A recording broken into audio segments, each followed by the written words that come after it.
प्रितीच्या भयणी भावांनो, आतांच आमी आयकल्यो हीं उतरां आमी आतांच हीं उतरां आयकल्यात जेजूची आनी म्हजे विशीं जांचो भावार्थ हालो ना ती मनशां बागी. म्हज्या भयणी भावांनो, हांव घडये 100% जाणा आमचे मदीं न्हू जायते फावटी आमचो केन्ना भावार्थ हाल्लो आसतलो वो आमी कोणाकूच पळयलो आसतलो, आमचे वळखीचो तांचोय भावार्थ घडये हाल्लो आसतलो. अशीच न्हू एक अस्तरी जिणें आपलें जिवीत देवाचेंच काम करूंक, दुनियाचेंच काम करूंक सारलोलें.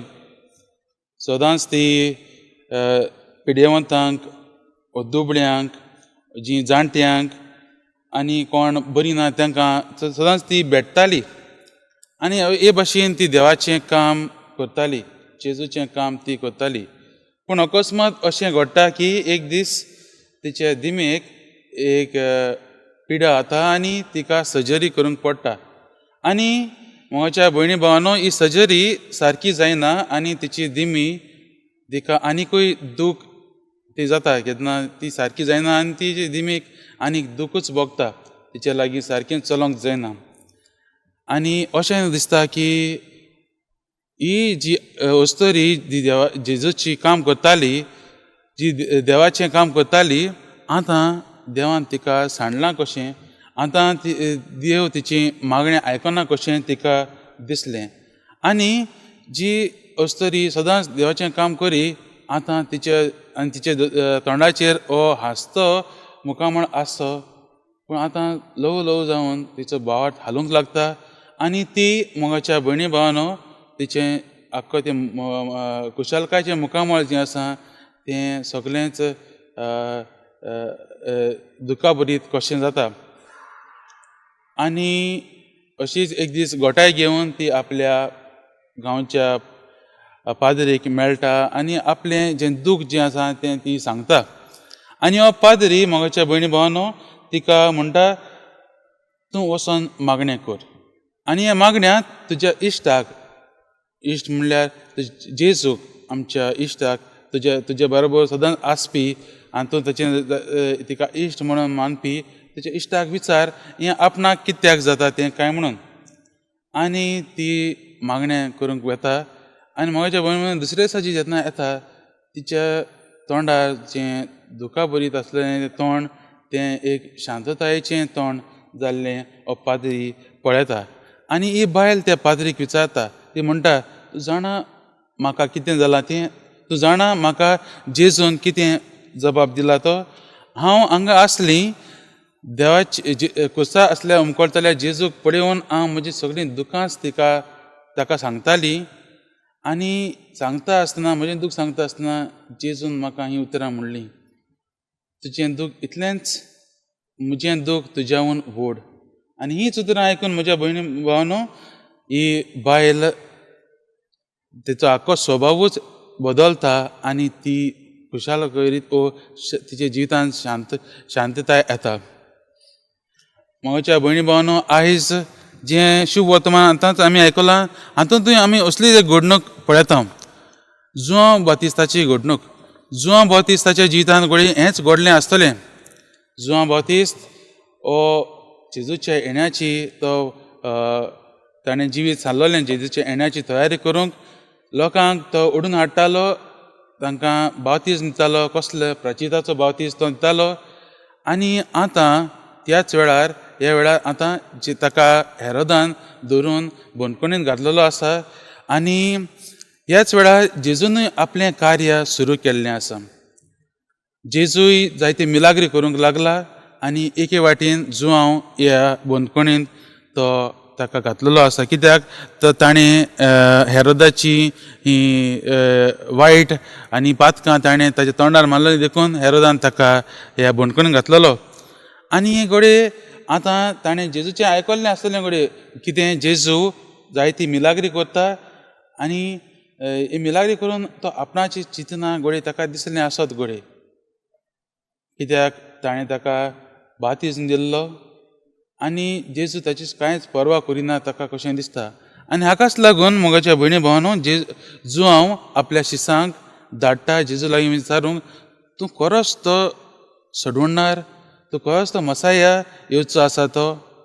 आनी हाकाच लागून जेजू जोवाच्या शिसांक हो जाप दिता की दाखोवन की हांव तोच, पूण तुमचो भावार्थ हालोवं नाका. कित्याक हांव तुमचें अपेक्षा ती जी आसा तुजी एक्सपेक्टेशन आसा ती हांव पुरी करिना जाल्यार तुमचो भावार्थ हाळूं नाका. आनी हेंच म्हणून न्हू म्हज्या भयणी भावांनो, जेजू ह्या जोवाच्या शिसांक तो जबाब दिता आनी तांकां दाखयता की हांवूच तो कुड्ड्यांक नदर दिता तो, थोंट्यांक चलोंक दिता तो, जायते मिलाग्री करता तो हांवूच. म्हज्या भयणी भावांनो, जायते फावटी आमी अशीं जाल्लीं आसात जोवा भाशेन, केन्ना केन्ना जोवा भाशेन आमची जाल्लीं आसात. आमी आमचो भावार्थ हालता. जेन्ना आमच्या जिवितांत जायतें दूख येता तेन्ना आमची एक्सपेक्टेशन्स दुसरीच आसतात. आमी आमकां जाय, आमकां कितें बरें जाता तें जाय न्हू. आदल्या काळार देखून अशेंच ते चिंतताले कितें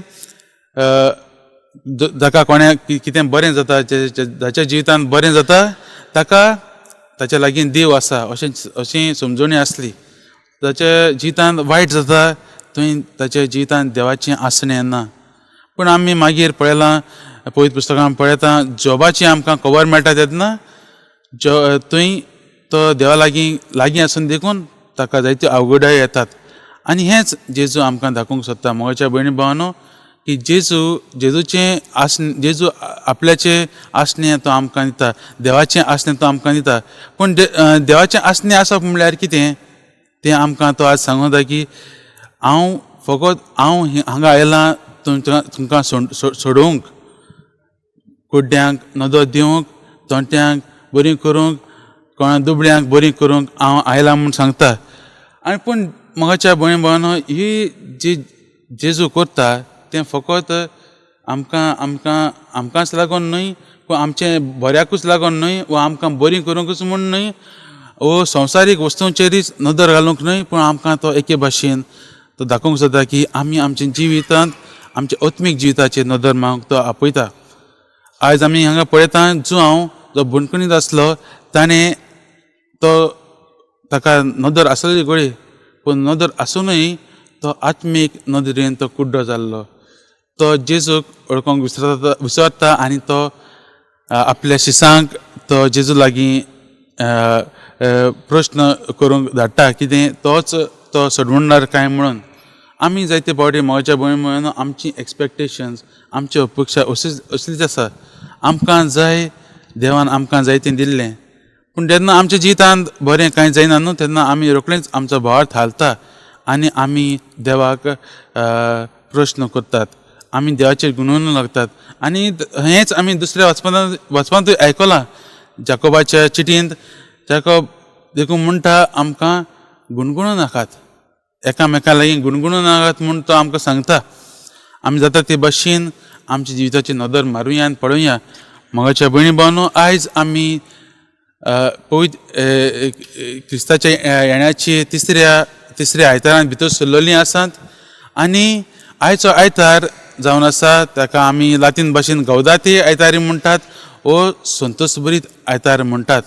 आमी नियाळ करून पळोवया आमच्या जिवितांत खुशालकाय आसा काय, आमच्या जिवितांत जिवीत संतोशभरीत आसात काय, वो आमी जायते फावटी गुणगुणटात काय, आमच्या जिवितांत कांयच बरें चलना तेन्ना आमी रोखडेंच देवाचेर शिंटात काय तें आमी पळोवया.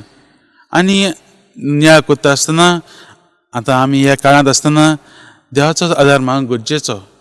आमच्या जिविताचेर नदर मारुया, पळोवया आमी तयार आसात काय. थोड्या दिसांनी आमी आमच्या सोम्या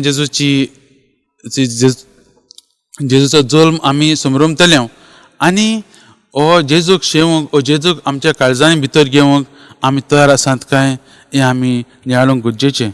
आनी आमी तरी ही खुशालकायेची मनशां जावंक ना जाल्यार देवाच्याच संबंदान चिटकून रावंक, देवाचो आदार मागूंक गरजेचो. तर आयज ह्या मिसाच्या बलिदानांत जेन्ना आमी मागता आसतना आमी दर एक आमचे पासत मागुया. आमच्या जिवितांत जेन्ना अवघडाय येतात तेन्ना आमी आमच्याच फायद्याचें पळोवंक न्हय, पूण आमी देवाची येवजण कितें तें पळोवंक आनी आमच्या जिवितांत जेन्ना आमी देवाक अनुभवतात तेन्ना आमी आमच्या जिवितांत आनंद भोगूंक आनी आमची काळजां संतोश भरीत करूंक देवाचो आदार आमी मागुया.